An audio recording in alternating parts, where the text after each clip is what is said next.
I'll say this. Magnus has a tweet out there. You can Google this. It's a long time ago, but if you Google C3 Sicilian Magnus, there's a tweet that comes up, in fact, and he says that, hey, pro tip, you know, play the Alapin against me. I hate it. I remember seeing this, so I was already super hyped. This was years ago when he said this. So, of course, he's just doing it to everyone else. You're like, oh, you want to play Sicilian? C3. And then you're like, you get kind of frustrated sometimes. But it depends on what kind of game you're looking for. Yeah, you're right, James. I once played Magnus in 2009 in the London Chess Classic, and it was a long game. It was a draw, ultimately. And afterwards, he was like, David, why are you playing the C3 Sicilian? Like, you could be so much more. You could be so much better. And then I was like, what do you mean? It was a draw. You know, I drew against the 1-1. He's like, yeah, I mean, I want you to stop playing it because I hate it. I hate playing against it. And now he's adopted it from the white side. And in the meantime, we see an isolated queen's pawn. So it's a bit of a mirror image from game 1. Jan was the one with the IQP, the isolated pawn in that game. This time it's Magnus. He's pushing it forward. This is actually a transposition now to a Grunfeld/Caro-Kann hybrid. Black has an extra move. Nice. Black queen on d6 is well developed. I'm expecting the knight to go to the edge of the board. Jan is a Grunfeld player. This is very similar to one of the main lines of the Grunfeld, actually. And yeah, you can use a bit of pattern recognition here. I do believe Magnus is uncomfortable with white. He doesn't like playing with isolated pawns in general. So a good start to the game for Jan, as Magnus either enjoying the music or trying to remember his opening theory. Or he's just enjoying the math situation. He's up 2 games right now, going into this third one. For Jan, I agree with you. You know, you can create the first imbalance by picking up the bishop, get the bishop pair, start targeting that central pawn. And look at Magnus. He's trying to remember some setups, some plans right now. Head in hands, I think he's kind of going through in his head, David, what are the different ways in which white can complete development. He looks distraught, but he's not feeling distraught just yet. And he's listening to the Black Keys, Magnus Carlsen. Lonely boy. Lonely boy. He's listening to the Black Keys, but he's not playing with the black pieces. He's, yeah, got to get the action going here. But it is Jan Nepomniachtchi to go into the tank for the first long think of this game. I mean, there's maybe, okay, rook e1. Okay, what? I'm not the biggest fan of these C3 Sicilians because the pawn is weak on d5, but there is chances to create stuff like bishop g5 hits e7. You can go bishop takes e7 type thing. Well, one very direct thing in this position is that black could trade the bishop and the knight and pick up the d5 pawn. But that's usually, he does the bishop, but I would be very surprised if we see a bishop takes knight, because you never really want to give up that Fianchetto bishop. It's such a powerful piece required to defend your own king that bishop takes knight to pick up the d5 pawn just looks too greedy and will get you into a lot of trouble. I'm expecting Magnus to recapture with the a pawn, developing his rook that's on the a file without having to move it. Wow, Magnus seems a bit surprised. It looked like he missed something. Did he miss that the d5 pawn is hanging?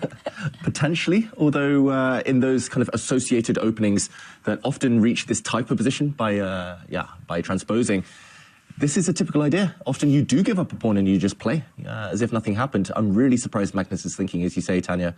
He might be thinking queen takes. I mean, it's between these two moves, right? It's queen takes knight, pawn takes knight.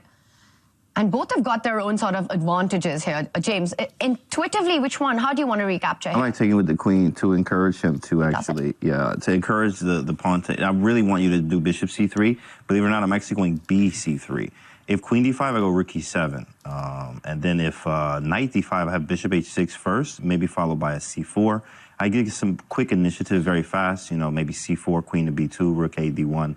Very quick moves here from Magnus. Queen c3 allows knight takes d5, which I don't like. With a tempo. Correct. And it's not Jan's style, really, to go pawn grabbing.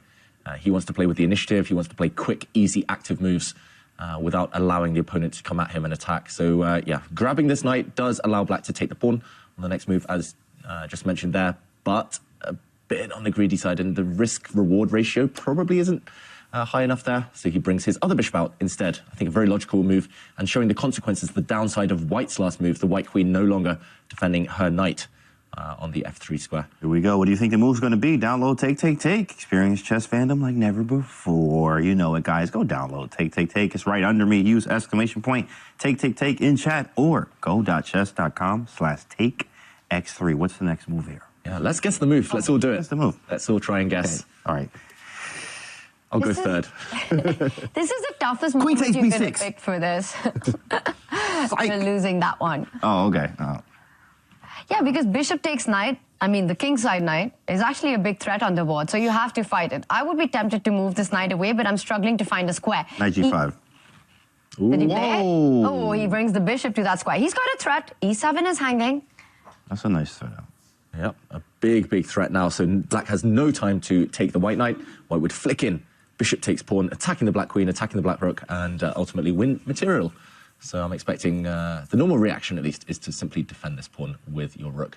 Does look a bit passive, though. Magnus gaining a tempo. I have a question for you, David. I would be so tempted to take that knight on f3, but apparently it didn't work because of the whole tactics that we were looking at. So he first defends it, renews that threat of bishop takes knight. You'd love to jump in with your knight to the center of the board, but knight e4 unfortunately invites the d5 pawn, queen takes pawn, so he defends it. He's allowing Jan to destroy the pawn formation on the king side. I find this very surprising. I mean, it's surprising because it's not typical Magnus.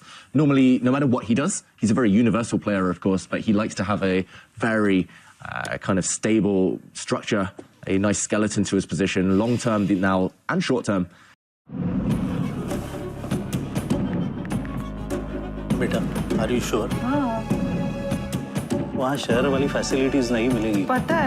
Is very far from the king side, so he's thinking short-term. He's got so much activity with his rooks, with his bishop, with the white knight about to start jumping. He can get away with this, and maybe he's right. This is playing with fire though, right? I mean, that pawn formation long-term is a big strategic weakness. And even short-term, black can start targeting it by rerouting either the queen or the knight, David, via the d7 square. You put the knight there, it can jump to e5 or c5. You put the queen there and you enter on the right side of the board. There are all these ideas, and I'm surprised that Magnus voluntarily gave so much counterplay and these counter chances to Jan in this critical game 3. This is a dream position for Jan looking to make a comeback. Yeah, very possible. There's it's annoying because I do have knight b5, but the queen d7 idea is very annoying. I'm just trying to get knight b5 in, obviously d6, and then you have e takes d, rook takes e8, and then rook takes d6, but the queen gets into h3. You got some problems on the e1 square. It's just weird. It's very strange, which queen d7 is now played, so maybe he goes king g2 to tighten all that up. Yeah, I think a good shout there, just in case the black queen is ever able to pounce. It's always nice to kind of control squares, and here the white king can protect everything. But in the meantime, look at the accuracy between the two players. This is a high-quality game, 99.5% accuracy by Nepomniachtchi so far. He's done everything right in his attempts to come back, but striking and catching Magnus off guard, that is going to be a whole another challenge. Knight to e4 played, hinting that the white knight might start its journey towards c5. Maybe this move that James mentioned there, d6, just trying to blow open diagonals for the white pieces, lines for the white rooks. How is black going to react? That's a nice idea. d6 and knight f6 to follow and just take up over all the dark squares. And it could be problematic, but I can't get to h6 yet because of queen h3. So as we see the fans there, hey, what's up, guys? Hello. Hey, give us a thumbs up. Thumbs up, clap. Do some jumping jacks. Okay, don't do that. No. Don't do that. But no, awesome. Good to see all of you. We definitely didn't tell them to clap on demand. Love you guys. So h6 played right now, hitting that bishop from g5, forcing it to fall back. And again, not too many options. I would be tempted to put it on that f4 square on this diagonal. Feels like the most active spot here. But how is Jan eventually stopping that d6 move, right? That's the question. Because that bishop from f4 only doubles down on that threat. Yeah, sometimes it's inevitable. There will be big pawn breaks, so you just have to brace for impact. You have to get all your pieces on the right squares. It's going to be tough. First big decision for Magnus, he Comes back to e3. Okay, gets in the way of his rooks, though.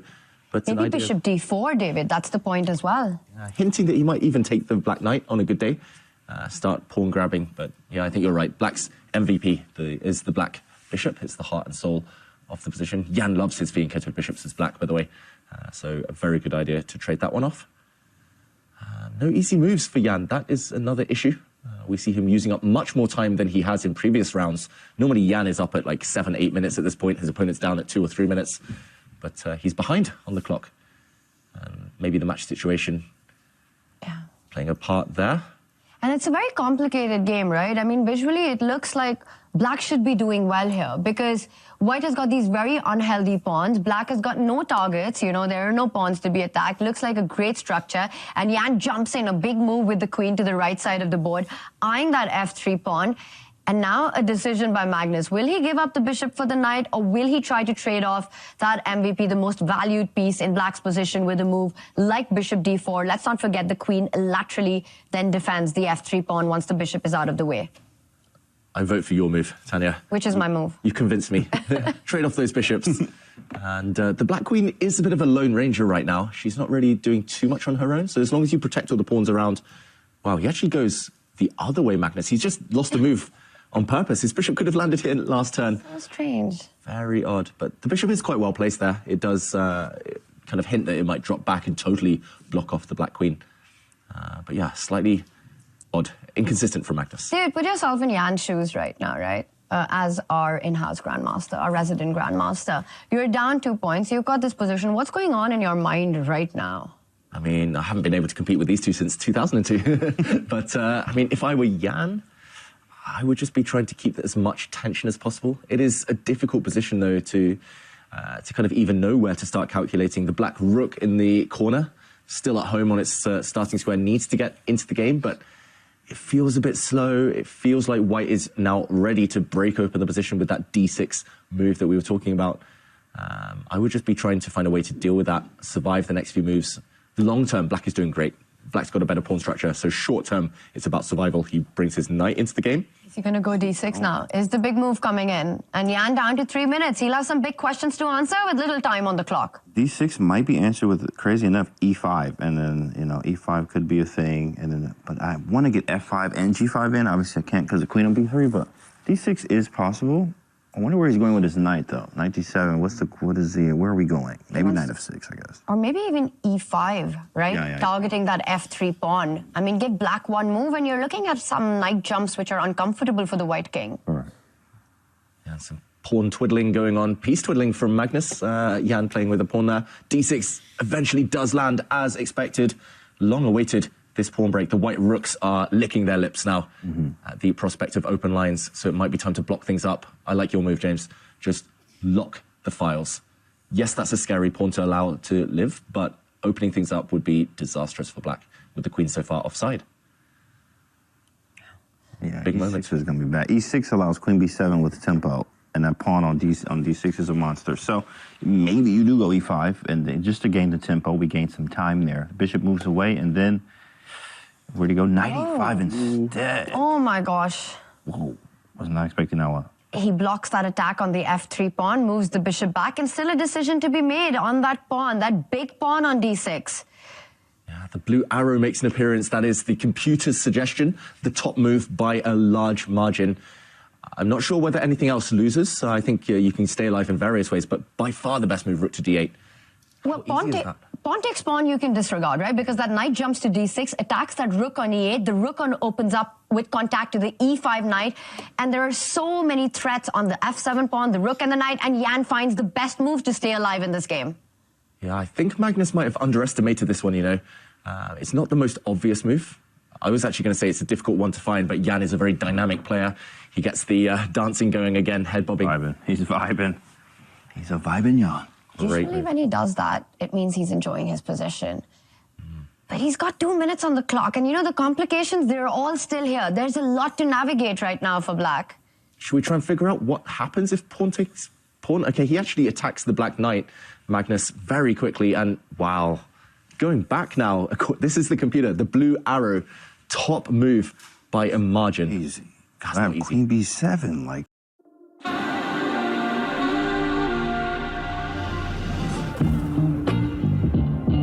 Right? Move it to G4. Ooh. And Jan, second time in a row, plays the best move. Of course he does. I was looking the other direction as well. The white king looks so juicy as a target, but actually this is the square he wants, Jan Nepomniachtchi, supported by his fianchettoed bishop.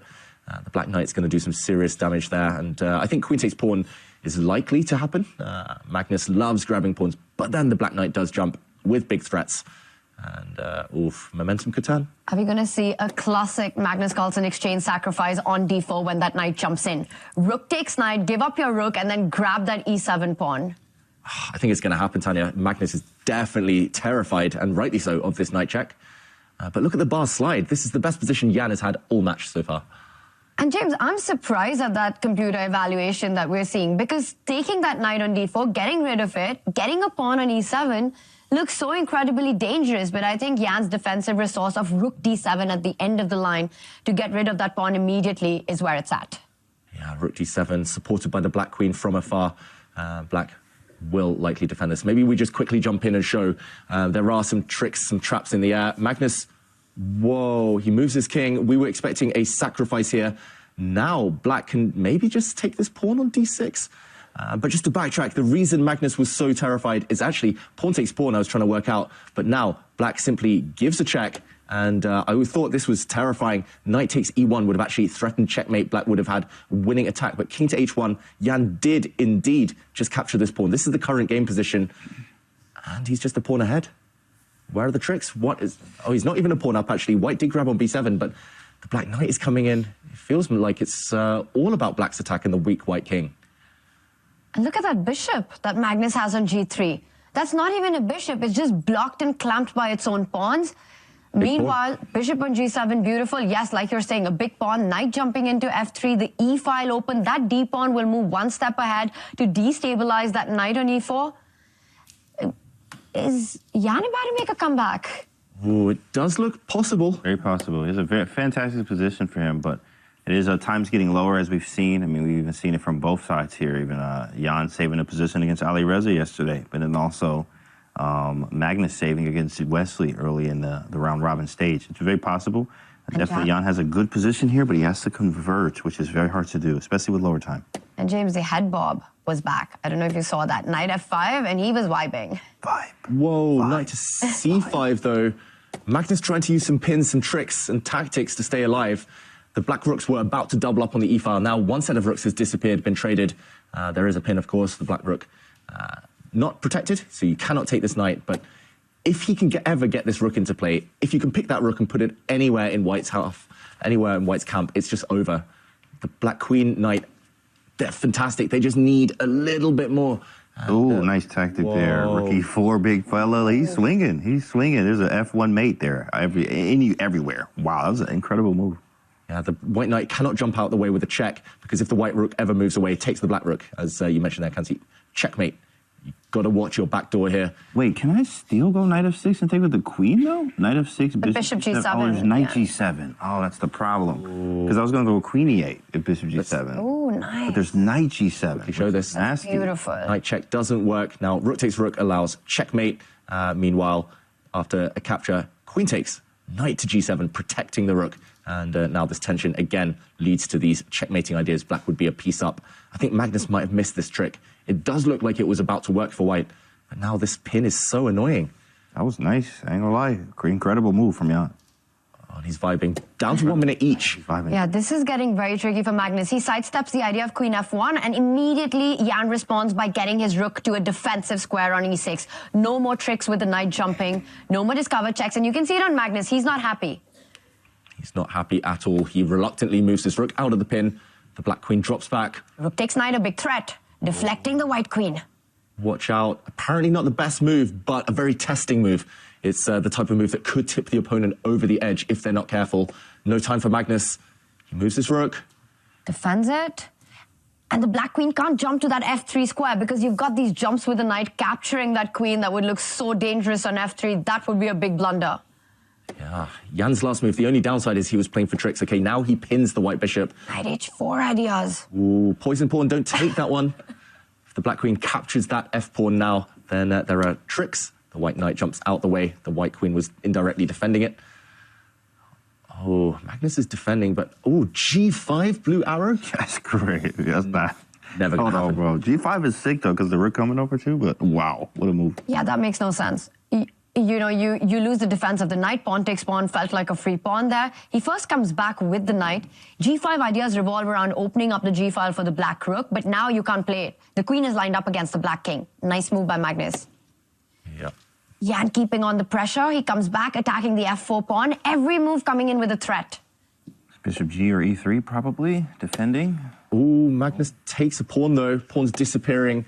The white king is so weak, but the pieces are perfectly coordinated. And, okay, does Jan have an opportunity? Queen takes pawn now. It's not a free pawn because f7 gets picked up and Jan's knight is coming towards Magnus's king. Oh, this is ugly. Tactics In the zone. Tactics are always going to work in Black's favor because his king is totally safe, Jan Nepomniachtchi, whereas Magnus Carlsen's king right now is so vulnerable from so many different angles. White's knight is so far offside as well. It's trapped there. There's no way home for that knight. So you have to watch out. Not only save your king, but the knight on f7 as well. They're both on the 30 seconds. 98 only move. Oh, it's coming back. He has to move that knight, save it. Oh, he has rook d6. That's Under 10 seconds. And rook e3 as well. Those are the other ideas. There's no time. Magnus needs to make a move. gotta move. Oh, he chooses the best square for his knight. The black knight was too strong, had to be challenged. Now, if there is an exchange, then white might be able to save the game. The black knight needs to stay on the board somehow. Down under 15 seconds. And Jan can enter with the rook to e3, attack that queen. He does it. Knight takes knight would not work because of tactics. Has to move the queen. Has to move the queen and, okay, there is a capture. It's knight for bishop exchange. But now there's no more attack. The white king looks much safer than it was previously. But there's so much attack on the clock right now for both these players. So much tension. Jan down to 6 seconds. Gotta move. And still a lot of tactics on the board. He cannot let this turn, Jan Nepomniachtchi. It is turning. He's lost control completely now. The white knight is beautifully placed on an outpost. And the white king perfectly safe behind his own pawns now. And look at the way Magnus has transposed this position, getting the queen centralized in front of the rook, complete control of the d file, blocking of the e file with his own knight. Yeah. Complete time scramble. This could be bad for black. With this queen coming to b7 next, probably still drawn. 2 seconds. Oof. And Jan desperately trying to hold things together, but now a check. Beautiful. Oh, you have to be so Tactics. careful. Oh my gosh. He had to go queen b8, nice. Oh, and now there's an exchange. Is it going to be knight or bishop that triumphs, though? That knight lands on c6. You end up losing that a7 pawn. Magnus, how's he going to find a way to attack that bishop? There are pawns on both sides of the board, so bishop might be able to hold its own, but right now, white's a-pawn, 2 squares from promotion. That could be disastrous for black. Okay, he's stabilizing, though. He's defending everything, Jan, really well. A draw would be a great result for him at this point. Magnus is applying some pressure. Jan cannot afford to lose. What an absolute roller coaster of a game this is. The king comes back to defend that pawn. This endgame is not over. It could go any way. Both players have managed to get some time on the clock. But maybe Magnus needs to be a little careful because the black king might slowly march over to the left side of the board and pick up that a6 pawn. Quickly march over. Oh. King is coming. It's going to be a race. Oh my gosh. He take? Uh-oh. He has to try to bail out. Jan was actually winning if he hadn't pushed his h-pawn, kept more pawns on the board, but now not enough pawns left. The pieces will give each other up for the remaining pawns, and we'll soon see a handshake. This one's going to end with king versus king. Yeah. And the white knight finds itself on the right spot. A3 is the square where you need it to jump around and stop that black pawn from promoting. And Magnus now just needs to bring his knight back, or his king across. A flashy way of banking the draw. Whoa. And a sigh of relief there. What a game. Wow. What a save. Jan needed that. Of course, he can breathe. Wow. And Flashy way of banking the draw. whoa. And a sigh of relief there. What a game. Wow. What a save. Jan needed that. Of course, he can breathe a sigh of relief in a way, but also a little angry about that. He knew he was winning. He had chances. But at least he's on the board here. At least he's on the board, and he gets the white pieces next. This was an absolute up and down